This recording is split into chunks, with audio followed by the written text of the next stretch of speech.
Era necesario hablar de cirugía de transfusiones, estaba en el ambiente.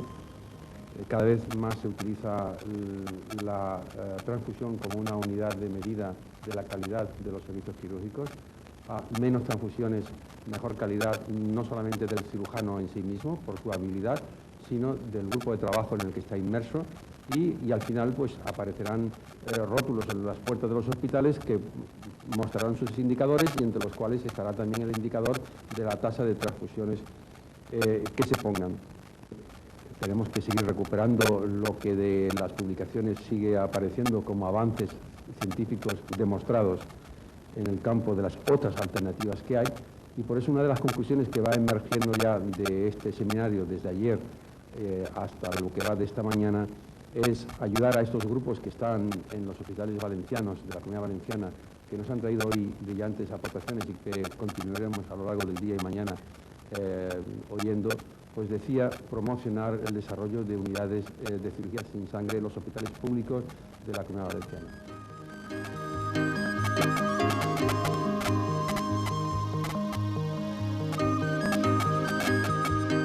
El descubrimiento del virus de la hepatitis C se remonta a 1989, cuando Houghton y sus colaboradores clonaron y expresaron parte de un virus ARN a partir del plasma de un chimpancé infectado. Desde entonces, el virus de la hepatitis C se ha reconocido como causa principal de las hepatitis posttransfusionales y esporádicas NOA-9, de las hepatitis crónicas activas, cirrosis y del carcinoma hepatocelular. En cuanto a los mecanismos de transmisión del virus de la hepatitis C, cabe decir que los principales mecanismos de transmisión son a través del uso de drogas por vía parenteral y mediante la transfusión de sangre o de sus derivados. En primer lugar, en cuanto a las consecuencias inmunológicas de la transfusión de hematíes, desde luego hay que tener presente una cosa. La incompatibilidad ABO sigue siendo, digamos, la bestia negra de la transfusión hoy en día. A pesar de todos los avances en tecnología, a pesar de todos los avances en metodología, normas de calidad, sistemas regulados, normas de buena práctica clínica, sigue existiendo un porcentaje no despreciable de fallos, muchas veces achacables al factor humano, en los que se siguen produciendo eventos de incompatibilidad ABO, que es una situación potencialmente muy grave y que no son en absoluto despreciables ni han desaparecido, a pesar de que se está controlando a lo largo del tiempo. En cirugía en general se encuentran en muchas series descritos aumentos de morbilidad posquirúrgica, sobre todo por el aumento de tasa de infecciones posquirúrgicas. Y en oncología se dan la suma de todos estos factores potenciados por el hecho de que los pacientes son pacientes con una situación basal distinta. Son personas inmunosuprimidas, en muchos casos politransfundidas por lo demás, con lo cual hay que añadir todo lo dicho anteriormente y multiplicarlo por un factor aumentativo. Desde luego se observa el aumento de las infecciones graves en esta gente, se observa un aumento de las reacciones de injerto contra hueso transfusional, se observa un incremento de la diseminación tumoral en algunos tipos de estos pacientes, se observa un incremento de reacciones transfusionales, se observa un aumento de la refractariedad. Todo esto hace complicado el manejo de estos pacientes y desde luego hay que ser muy exquisitos con ellos, y se llega a proponer muchas medidas desde la irradiación sistemática al uso de filtros sistemáticos para intentar evitar el aumento de morbilidad. No obstante, persisten unas causas de riesgo de transmisión de infecciones por transfusión y que son debidas fundamentalmente a estos 4 motivos que figuran aquí. El más importante de todos ellos es el que un donante efectúe una donación de sangre durante el denominado periodo de ventana serológica, durante el cual el donante se encuentra infectado y puede transmitir una infección que con los métodos de cribado de los que se dispone en la actualidad no se puede detectar. Otra posibilidad es la existencia de portadores asintomáticos, clínicamente sanos y serológicamente mudos, la variabilidad genética de los virus, que es un factor importante, aunque creemos que en la actualidad todavía no supone una causa importante de riesgo, y por último el error de laboratorio, que creemos que también con los actuales métodos de tratamiento de los datos se está reduciendo de forma importante. Aun produciéndose una pérdida aproximada de la mitad de la masa eritrocitaria, es decir, pérdidas sanguíneas entre un 40 y un 50% de la volemia, se mantiene todavía en niveles superiores a la hemoglobina mínima, pudiéndose evitar la transfusión. En pacientes con hemoglobina inicial normal, sin patología asociada, el transporte de oxígeno tiene un gran margen de seguridad. La transfusión estará indicada solo cuando el incremento temporal de la masa eritrocitaria proporcionará un beneficio superior a sus riesgos y exclusivamente para aumentar el aporte de oxígeno a los tejidos. Por tanto, no se transfundirán concentrados de hematíes ni para aumentar la volemia, ni para mejorar la cicatrización de los tejidos, ni para mejorar el estado general del paciente, ni tampoco para tratar anemias de etiología identificable tratable con terapias específicas, siempre que el tiempo y la situación clínica lo permitan. En anestesia podemos hacer muchas cosas. En el preoperatorio, la primera medida que vamos a aplicar es suprimir los fármacos que pueden predisponer a un sangrado excesivo. Y aquí no nos cansaremos de hablar de la aspirina y otros AINES, la ticlopidina y otros agregantes, los trombolíticos, tratamiento con trombolíticos. Durante el intraoperatorio es preceptivo suministrar oxígeno al paciente, el uso de torniquetes ayuda en la cirugía de miembros, las posiciones antigravitatorias de la zona a intervenir quirúrgicamente, la infiltración local con aminas simpático-miméticas en las zonas muy sangrantes. Concluiré diciendo que es hora ya de que todos los profesionales de la salud implicados en esta difícil tarea tomemos conciencia de que la sangre es un producto humano limitado, su uso en medicina no está exento de riesgos y además está sujeto al error y al horror de la especulación, siendo utilizada o rechazada algunas veces con criterios poco científicos. Para poder llevar a cabo un plan de ahorro de sangre se requiere una infraestructura hospitalaria adecuada que cuente con una unidad de reanimación bien dotada, aparatos y medios materiales suficientes, personal especializado, farmacopea amplia, etcétera, etcétera, etcétera. Así, la pregunta que queda en el aire es: ¿cuántos hospitales hoy en España pueden desarrollar con garantías un proyecto de estas dimensiones? Les demostraré que realizar medicina y cirugía sin sangre en realidad puede llegar a ser lo mejor para nuestros pacientes y al mismo tiempo costar menos o incluso ser lo más barato. Lo que estamos haciendo no es nuevo, no es tecnología nueva, es tecnología básica, medicina de calidad y cirugía de calidad. Y no se necesita alta tecnología para poder lograrlo.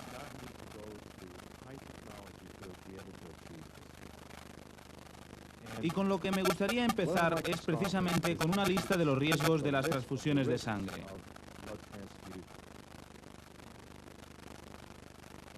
Verán que se trata de las cuestiones de incompatibilidad de los grupos ABO y otros. Ustedes están familiarizados con algunas de las complicaciones infecciosas, la cuestión de la inmunomodulación y la disponibilidad de recursos. La sangre se está convirtiendo en un problema porque no tenemos tantos donantes como antes. Y tenemos que conservar la sangre porque es cara.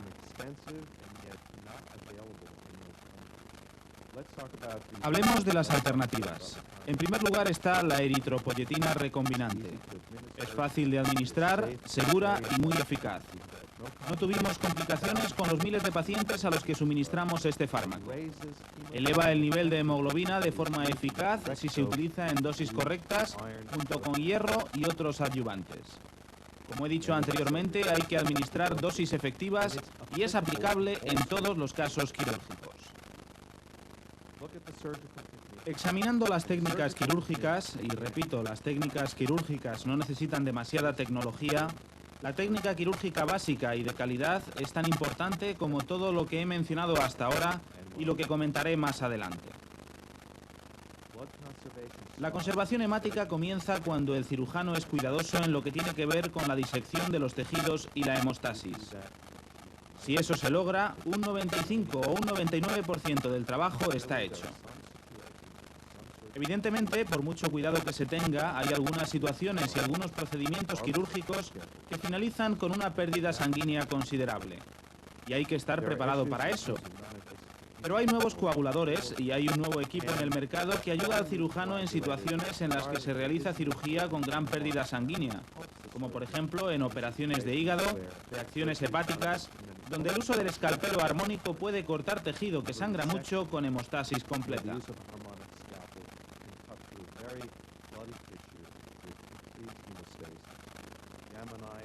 También está el bisturí gamma, que es una forma incruenta de efectuar estos procedimientos quirúrgicos. Si se espera una pérdida sanguínea demasiado grande, porque es necesaria, por ejemplo, una reconstrucción pélvica, planee la operación, comience haciendo todo lo que se pueda y entonces deténgase en cierto punto, evalúe al paciente y reanímelo. Hemos hecho esto muchas veces con cirugías muy extensas. En un tipo de operación en la que un hospital vecino utilizaba 25 unidades de sangre, nosotros no utilizamos ninguna. Operamos al paciente en 2 sesiones y en total estuvo menos tiempo hospitalizado que el paciente que recibió 25 unidades de sangre.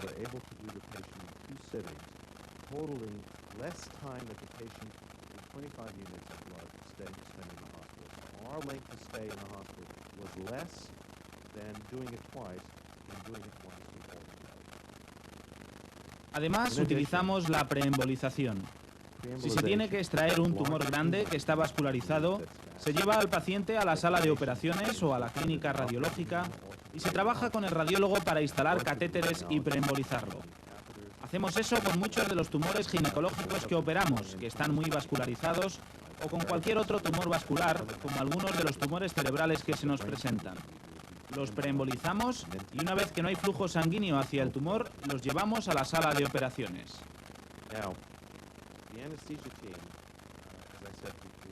Como he dicho anteriormente, el equipo de anestesia presente en el quirófano es responsable del 60% de toda la sangre que se transfunde. Son el grupo más numeroso de usuarios de productos hemáticos en el quirófano. Son la clave para el fomento de la cirugía sin utilizar productos de sangre homóloga.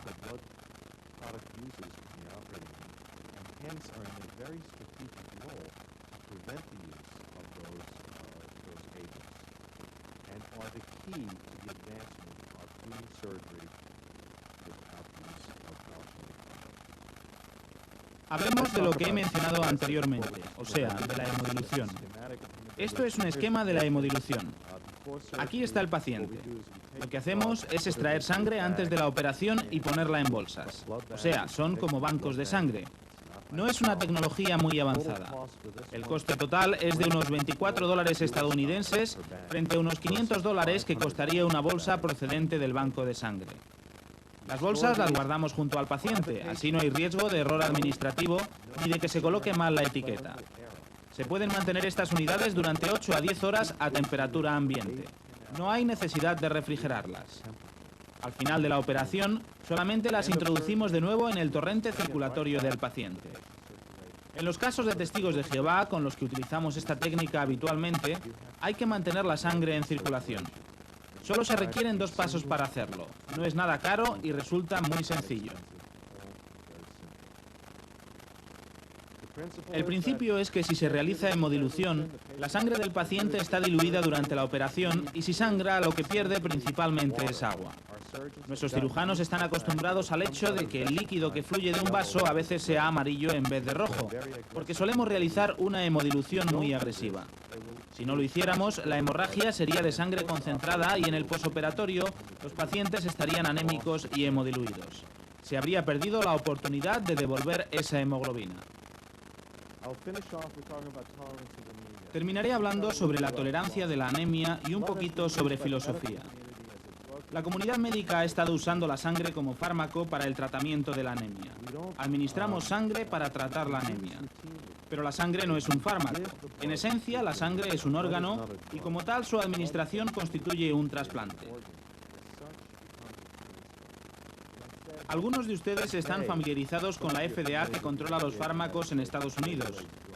Pues yo les digo que si en la actualidad se presentara la sangre a la FDA para su aprobación como fármaco contra la anemia, nunca se aprobaría, nunca. Sin embargo, no hay indicaciones claras repetibles para el uso de productos hemáticos. Hicimos una encuesta entre 100 médicos de nuestra institución y les preguntamos si estaban dispuestos a que se les transfundiera si el nivel de hemoglobina bajaba de 9. El 100% de los médicos contestó que no. Bueno, les preguntamos a cuántos pacientes les administraban sangre con un nivel de hemoglobina de 9. Más del 70% dijeron que lo hacían. Pues no lo entiendo. Ahora tenemos 2 grupos de personas que no quieren sangre, los testigos de Jehová y los médicos.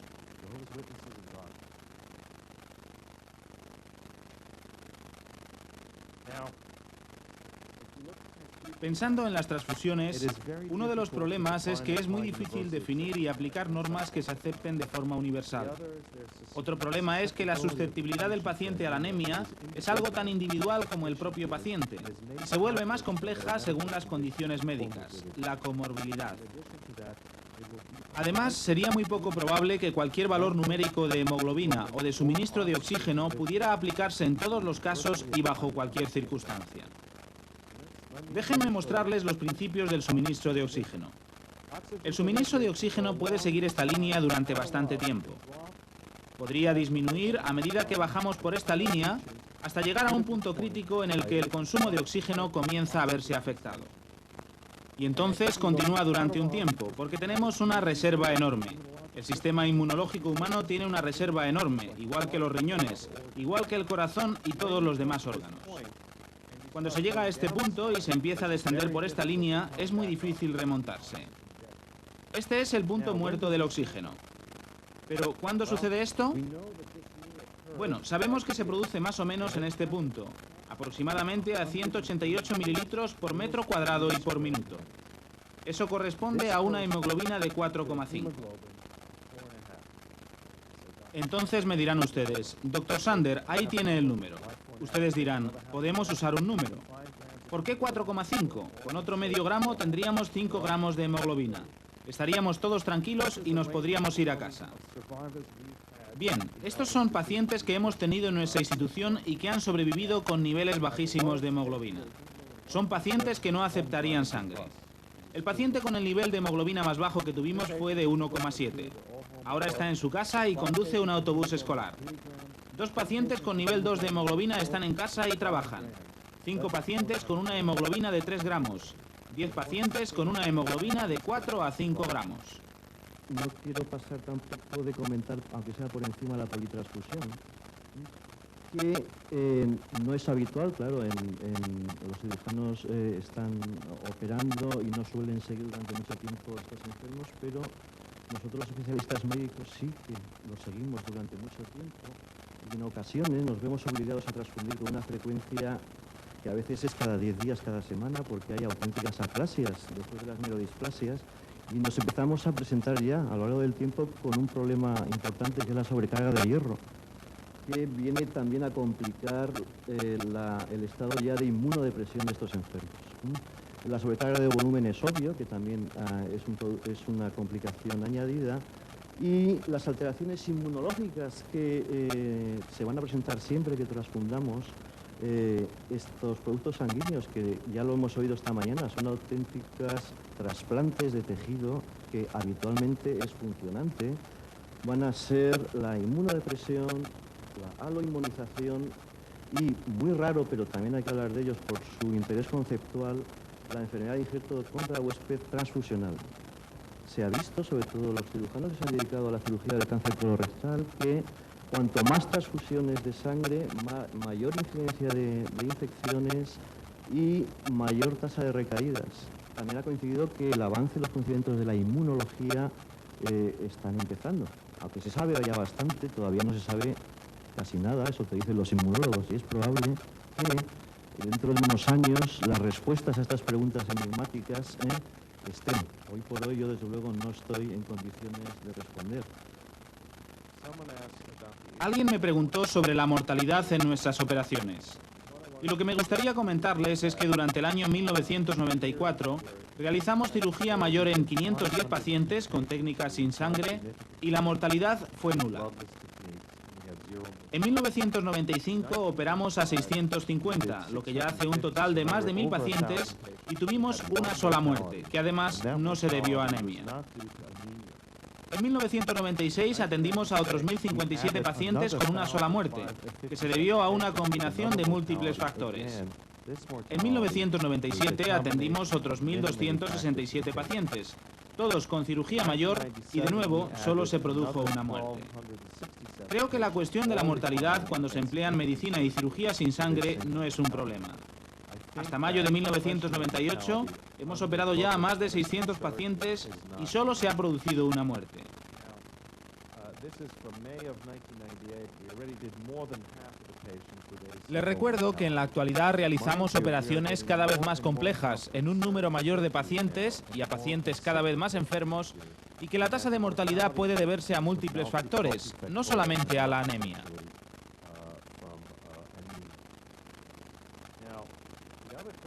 La otra pregunta que me hicieron es, ¿por qué intenta difundir este mensaje? Pues verán, este es un periódico de New Jersey, con fecha del 28 de octubre de 1998. O sea, hace un mes. ¿Por qué lo enseño? Bueno, hay un artículo en este periódico que, como pueden observar, se dirige a todos los que recibieron sangre entre enero de 1991 y diciembre de 1996 en los hospitales de Nueva York y Nueva Jersey. Y esto es lo que dice. Durante ese periodo ha podido haber un problema en la forma en que el Centro de Sangre de Nueva York realizó los controles de infecciones víricas. Como resultado, los receptores de productos hemáticos durante ese periodo se enfrentan a un posible riesgo de infecciones transmitidas por transfusión como VIH y hepatitis.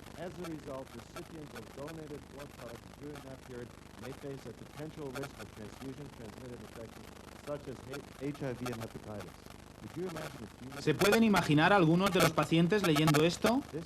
Por eso tenemos que difundir el mensaje de que se puede hacer todo esto sin emplear transfusiones de sangre homóloga.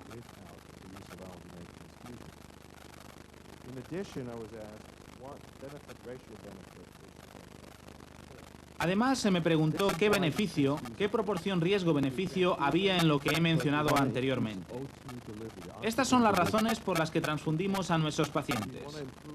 Les transfundimos porque queremos mejorar el metabolismo tisular suministrándoles más oxígeno, porque queremos disminuir los síntomas de la anemia y también porque deseamos reponer el volumen sanguíneo en el caso de pacientes que sufren hemorragias significativas durante las operaciones. Bueno, retrocedamos y verán lo que estamos haciendo. Cuando sacamos una unidad del banco de sangre, esa unidad ha pasado aproximadamente de 21 a 28 días en el frigorífico. Esa unidad tiene problemas. Ustedes saben que se tardan de 24 a 36 horas en regenerar el 2,3 dPg. Por eso, la sangre puede llevar oxígeno, pero no lo libera. Además, como saben, los eritrocitos tienen forma de rosquilla y son flexibles. Cuando encuentran algún obstáculo, cambian la morfología de la célula para atravesarla. Cuando se enfrían durante un periodo de tiempo tan prolongado, pierden elasticidad y no sabemos cuánto tiempo tardan en recuperar su elasticidad. Son células rígidas que mueren enseguida.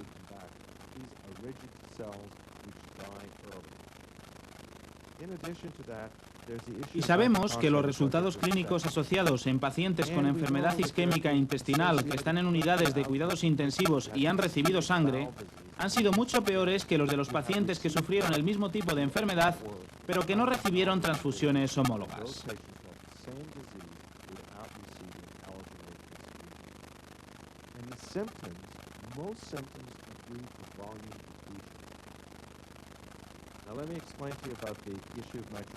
Les explicaré el asunto del óxido nítrico.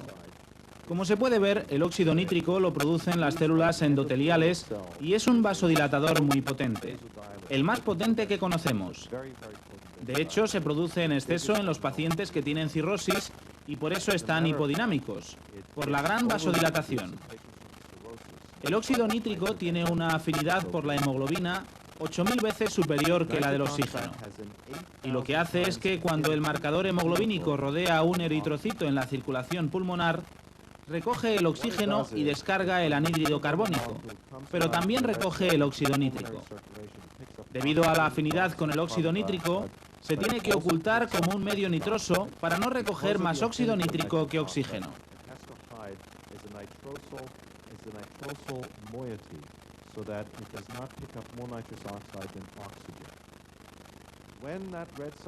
Cuando el eritrocito se obstruye, deja salir el óxido nítrico y este dilata los vasos y se convierte en un mensajero para que el eritrocito disminuya el oxígeno. Cuando se administra una unidad de sangre, hay un montón de hemoglobina libre en esa unidad de sangre. Esa hemoglobina libre no está en la célula y tiene una afinidad por el óxido nítrico 8.000 veces superior a la del oxígeno.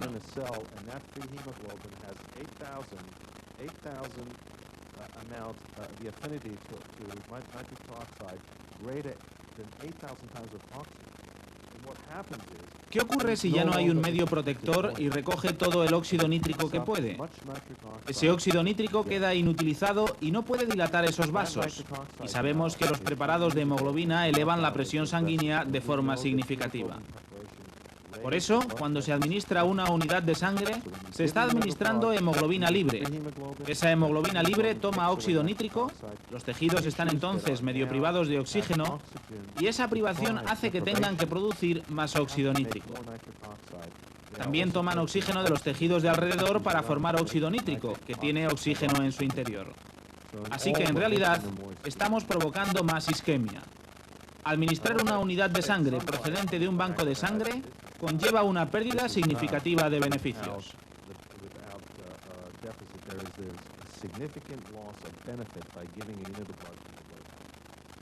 Nosotros creemos hoy que se va y hay bastantes trasplantes sin necesidad de sangre y posiblemente con el tiempo vayamos en aumento, lo cual dice que mejorando la técnica, mejorando las condiciones previas del enfermo, habiendo una perfecta coordinación entre todo el equipo médico, quirúrgico, anestésico y de reanimación, probablemente estos enfermos mejoren ya y queremos llegar al máximo. No sé si llegaremos algún día al 100%, sería una utopía, pero ahí siempre es el intento. El sustituto ideal, un sustituto bueno, desgraciadamente barato, es el médico, es usted mismo, utilizando todo lo que tiene usted a su alcance. Actualmente, a disposición del médico hay una información amplia y contrastada que le permite fijar mejor los límites de transfusión, líneas de corte para cifras transfusionales, etc. Hay un soporte tecnológico y medicamentoso abundante que permite trabajar bien con factores nutrientes de la hematopoiesis y monitorizarlos y saber por dónde vamos, como es el uso del hierro, la vitamina B12, el fólico y la eritropoyetina, que permitirán llegar a los pacientes a las mesas de quirófano en mejores condiciones de lo que hasta ahora ocurría. Hay unos protocolos de actuación consensuados, aprobados por asociaciones científicas, que permiten trabajar más relajadamente al médico y poder fijar las cosas con mayor certeza. Y hay unos procedimientos de transfusión de los que se habla y se hablará a lo largo de la jornada de hoy también, fundamentalmente en las modalidades intraoperatoria y preoperatoria, que nos harán el poder indicar una transfusión de sangre solo en casos muy concretos. Especialmente la posición del paciente, que es un problema muy importante y que puede influenciar mucho el sangrado peroperatorio. Es muy importante de saber que puede existir una compresión que puede aumentar la presión venosa en el campo operatorio. La segunda cosa que es muy importante de saber es que de poner el campo operatorio, si se puede, a un nivel que está arriba del nivel del corazón. Y aquí tenemos un trabajo que es un trabajo antiguo, pero que demuestra el efecto de la anestesia espinal, que aquí se comparó con una técnica de anestesia general y podemos ver que hay una disminución muy significativa del sangrado operatorio.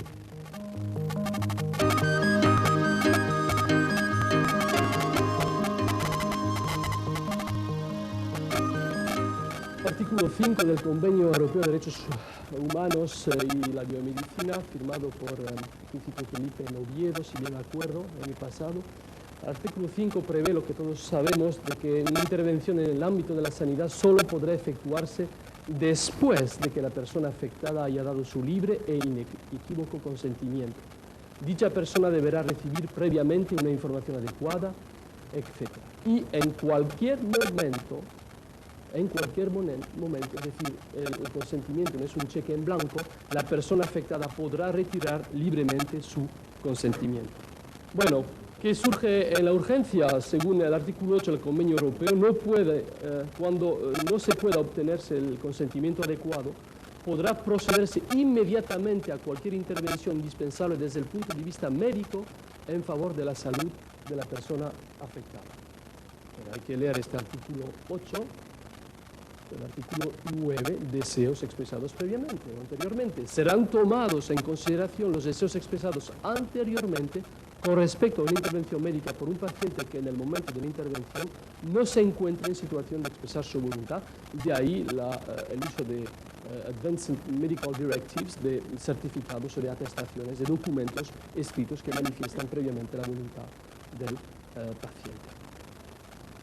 Es la actitud de los prácticos en diferentes países. Fijaros, si usted vive en Francia, o si usted vive en España o en Bélgica, tiene mucho más oportunidades de recibir transfusión aún sin su consentimiento que si usted vive en, por ejemplo, Netherlands, en Países Bajos o en Gran Bretaña. Siendo la pregunta la misma, el caso científico idéntico, lo que me hace preguntar es que la práctica médica es el reflejo de actitudes culturales, geográficas, políticas, siendo el caso idéntico. Porque según si usted está en Alicante o en Ámsterdam, la respuesta va a ser diferente. Hemos de entender que nuestra sociedad actual, ya sea en España, Francia o Estados Unidos, es heterogénea y multicultural y no podemos asumir que el médico y el paciente comparten los mismos valores. Se debe partir de esa premisa. Sin embargo, la práctica de la medicina sería completamente mecánica si no atendiéramos los asuntos éticos. Cada vez que nos dirigimos a un paciente, estamos tratando con valores humanos.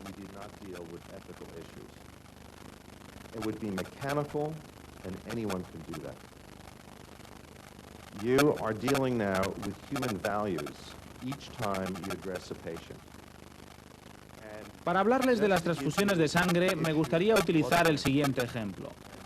Si un paciente acudiera a usted y dijera, soy alérgico a la penicilina, la primera reacción del médico no sería decir, bueno, si no toma penicilina se va a morir. Su reacción sería preguntar, ¿qué tipo de alergia padece usted? Quizá la respuesta del paciente sería anafilaxis. Ah, entonces tendré que darle otro tratamiento. Si un paciente acude al médico y le dice, no puedo aceptar sangre, la obligación del médico es averiguar por qué. Cuando haya averiguado el motivo, puede que sea por razones médicas, porque está llena de anticuerpos o por motivos religiosos, entonces el médico tendría que hacer lo mismo que se haría en caso de alergia a la penicilina y darle una alternativa más bien que imponerle sus propios valores. Again, have to do the same thing you would do with a penicillin allergy and give them an alternative, rather than give them your values. At times, there is a conflict. En ocasiones se produce un conflicto. El conflicto podría ser que uno, como médico, pudiera pensar que la decisión del paciente no es buena. Los pacientes dicen, no quiero sangre, y uno quizás piense que no le toca al paciente decidir eso. Y hacemos eso constantemente, con lo que estamos justificando el paternalismo. En realidad decimos, yo sé un poco más que tú, por lo tanto tu derecho de autonomía queda supeditado a mi paternalismo. Déjenme advertirles que mientras el paciente sea competente, perderá la confianza en el juicio del médico. Porque si está convencido de que lo que quiere es lo mejor para él y se le dice otra cosa, entonces se creará un conflicto entre el médico y el paciente y por lo tanto la confianza del paciente se desvanecerá.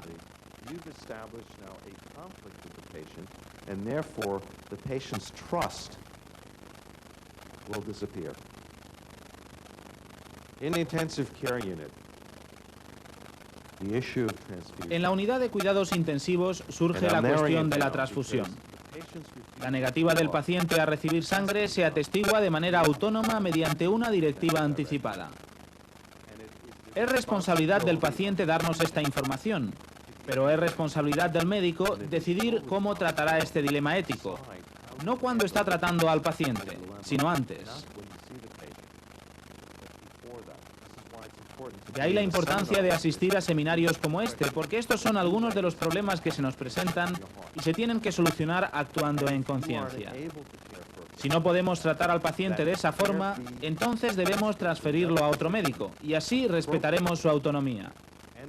Es inadmisible que el médico proporcione peor trato al paciente o le tenga menos respeto simplemente porque no concuerda con los valores del paciente.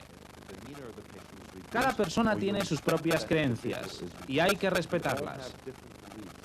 Si no se pueden respetar, sea por una cuestión de aborto o por una transfusión de sangre, la ética dicta que deberíamos transferir al paciente a otro médico que esté dispuesto a hacerse cargo de él, tal como un especialista en cardiología enviaría a un nefrólogo a un paciente que sufre un fallo renal.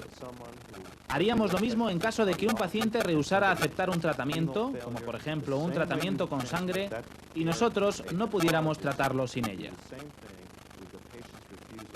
To accept a therapy such as blood treatment, and you can't deal with it. That again is essentially the patient's autonomy. Eso es, en esencia, respetar la autonomía del paciente, su capacidad de comprender que puede tomar o no tomar una decisión sin más influencia que la necesaria para que el paciente tome una decisión determinada. En nuestra unidad de cuidados intensivos, los pacientes que nos llegan, obviamente, tienen una directiva anticipada.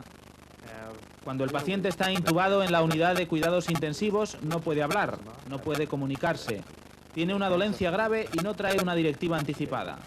Entonces, es responsabilidad del médico averiguar los valores de esa persona.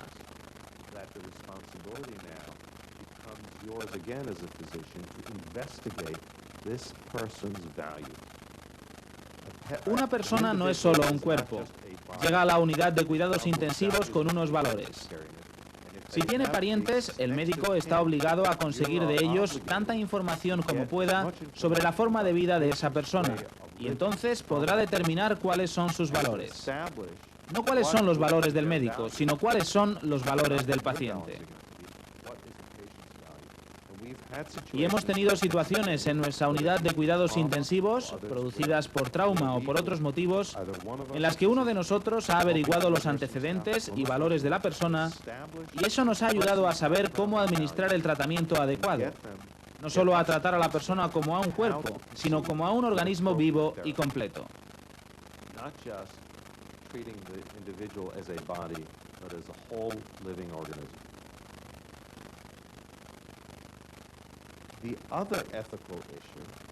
La otra cuestión ética es la del paciente con anemia grave que está en la unidad de cuidados intensivos.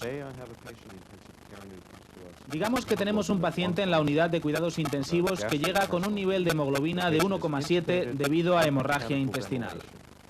El paciente está intubado o con ventilación mecánica.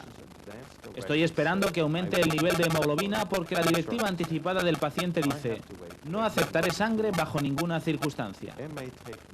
Puede que tarde 7 días en notar que el nivel de hemoglobina empieza a elevarse, aunque quizás podría transfundir al paciente en pocas horas y hacer que la hemoglobina llegue al nivel que deseo para sacar al paciente de la unidad de cuidados intensivos.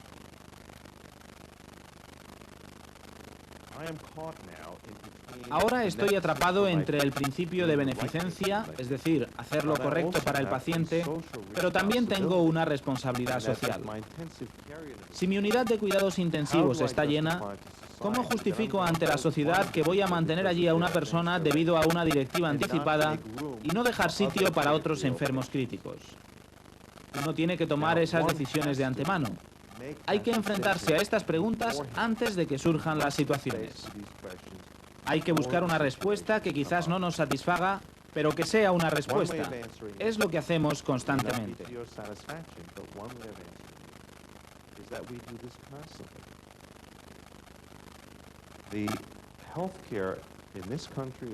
En este país, igual que en Estados Unidos, la atención sanitaria está sufriendo las consecuencias de muchas enfermedades autoprovocadas. Tomemos como ejemplo el tabaco. ¿Cuánto dinero y cuántos recursos utiliza cada país debido a enfermedades relacionadas con el tabaco? Una cantidad enorme de recursos. Y sin embargo, ¿cuestionamos alguna vez que un paciente ingrese en una unidad de cuidados intensivos porque tenga alguna enfermedad relacionada con el uso del tabaco? ¿Decimos que el paciente se lo ha buscado? Nunca hacemos eso. Atendemos a esos pacientes y así aplicamos el principio de la beneficencia. Y así es como yo veo el asunto de hacerme cargo del paciente que viene a mi unidad de cuidados intensivos con una directiva anticipada en la que se expresa claramente su rechazo a la sangre.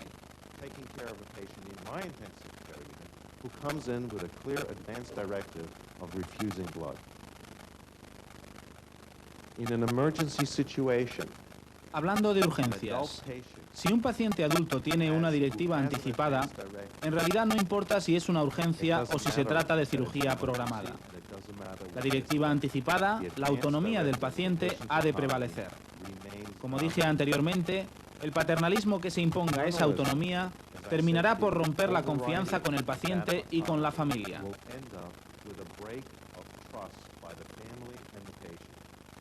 Desde luego somos culpables de hacer eso vez tras vez. Para poner un ejemplo, está la cuestión de transfundir a un niño en una unidad de cuidados intensivos, acudiendo a los juzgados para conseguir una orden judicial y haciéndolo en contra de la directiva anticipada del paciente. En Estados Unidos, el 70% de todas las órdenes judiciales para transfundir a niños no han resultado en transfusión, lo que nos lleva a creer que, en realidad, no hay necesidad de una orden judicial en esos casos. Además, sabemos que probablemente la mitad del 30% de los que reciben una transfusión no la necesita. De nuevo, uno ha impuesto sus propios valores. Es más, no solo ha impuesto el paternalismo, sino que ha sometido a la familia, al niño, a los padres o a ambos, a un grado de angustia emocional del que uno ni siquiera es consciente. Repito que estos principios no se aceptan de forma universal, pero creo que son una forma fácil de tratar algunos de los dilemas. Y recuerden una cosa, cuando se trate de asuntos de sangre y parecidos, sus decisiones respecto a estos temas han de hacerse de manera consensuada, en una consideración que se produzca antes, y no en el momento de angustia en que se está tratando al paciente, porque en esos momentos los valores pudieran trastocarse. Muchas gracias. These situations must be made in a conference, in a discussion, and not during the time of stress, not at the time that you're treating the patient, because your values may run amok. I thank you very much.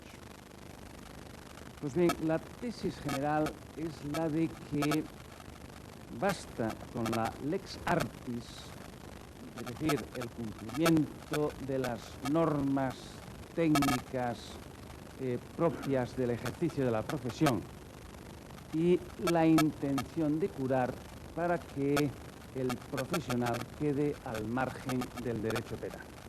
Es decir, bastaría con el cumplimiento de la lex artis, es decir, la aplicación de las técnicas correspondientes y al uso en el tratamiento del paciente y la intención de curar para que el profesional, vuelvo a repetir, el médico, no incurra en responsabilidad criminal.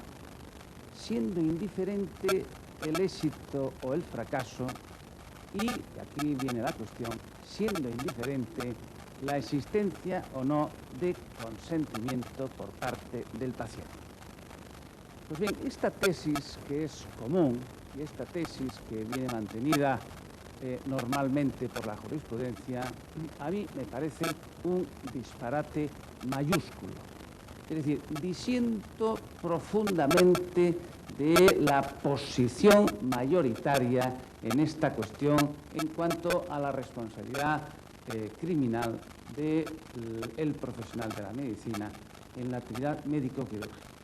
A mi juicio, por el contrario, elementos esenciales y elementos imprescindibles para evitar la responsabilidad criminal del profesional médico son el cumplimiento de la lex artis, por supuesto, y a continuación el consentimiento del paciente.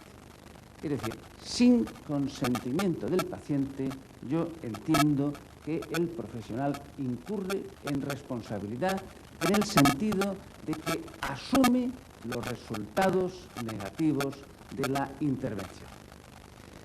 De todos ustedes es conocido, y parten ustedes de ello, y tratan de explicarlo al resto de las personas, que el cuerpo humano, bueno, pues es un elemento delicado y es un elemento en donde no se puede intervenir matemáticamente.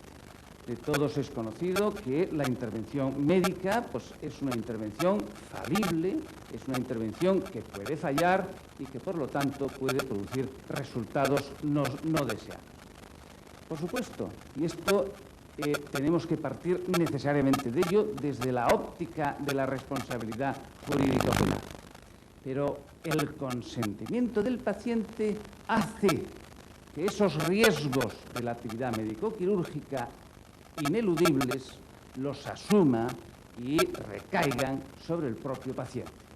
El paciente, al consentir en la intervención, después de la información adecuada, asume los riesgos y, por lo tanto, los posibles resultados negativos de la intervención médica. Pero cuando se opera, cuando se interviene contra la voluntad del paciente o sin la voluntad del paciente, entiendo que se produce un cambio. Los riesgos y, por lo tanto, los efectos negativos de esa intervención los asume expresamente el médico. Y, por lo tanto, debe de ser el médico el que responda a todos los niveles, incluido el nivel jurídico-penal. Pienso que una agresión física, por mínima que sea, y la transfusión de sangre es una agresión física, que además provoca riesgos. La transfusión de sangre provoca riesgos de contagios y alguna otra cosa, según tengo entendido, y que no procede de quien lo necesita, porque el médico no necesita hacer esa transfusión. Es decir, el médico o el juez a quien pide permiso al médico agreden físicamente con riesgos para la salud del afectado, sin que sean ellos los que están en situación de necesidad. Digo que en esta circunstancia, si se hace contra o sin la voluntad del agredido, se incurre en responsabilidad criminal, porque la mínima dignidad humana que reconoce nuestra Constitución así lo exige. Y me pongo en contra de la posición del Tribunal Supremo y de la posición del Tribunal Constitucional, no así de algunos votos particulares en algunas sentencias del Tribunal Constitucional que mantienen la misma postura que estoy exponiendo yo ahora, igualmente alarmados por la tesis mayoritaria de nuestro tribunal. Fenomenal que haya un hospital con una unidad que trabaje sin sangre. Ahí no interviene para nada ni la objeción de conciencia. Yo ya creo en todo, porque he vivido mucho, y yo ya creo ya en la ciencia ficción, totalmente. Si se puede operar sin sangre, yo creo que es lo ideal. No para un testigo de Jehová, ni para nadie. Mi mujer no quiere que me transfunda y es médico. O sea, que no me refiero a ningún otro. El médico y hematólogo.